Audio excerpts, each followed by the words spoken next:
కంటి చూపు ఎందుకు తగ్గుతుంది? ఈ ప్రాణం పైకి పోకపోతే హృదయ కమలానికి పోయి బ్లడ్లో ఆక్సిజన్ ఊపిరితిత్తుల నుంచి గుండెకి పోయి గుండె నుంచి తలకి పోతుంది. తలకి ఆక్సిజన్ లెవెల్ తగ్గింది శ్వాస కిందకి ఆడినప్పుడు.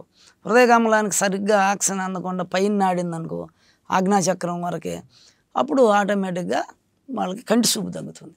ఒక ఆయన 20 years నుంచి చేస్తున్నాడు. ఆయన కంటి చూపు పోయింది.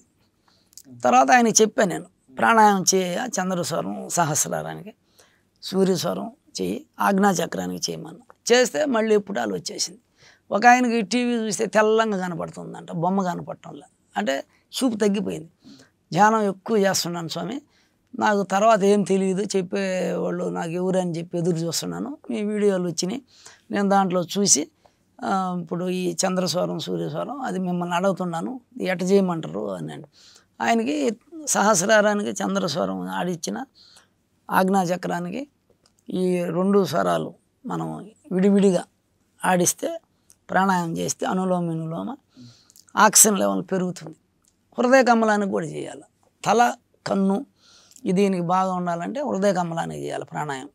చంద్రస్వరం సూర్యస్వరం విడివిడిగా, సహస్రారానికి విడివిడిగా చేయాలి. ఇది ఒక 5 నిమిషాలు, ఇది ఒక 5 నిమిషాలు, అట్లా.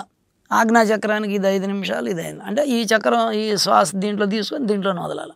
విడివిడిగా చేసినప్పుడు ప్రాణశక్తి పెరగద్ది. హృదయంది, ఆజ్ఞ, సహస్రం ఈ 3 చక్రాలు చేస్తే తలనొప్పి పోద్ది, కంటి చూపు పెరగద్ది.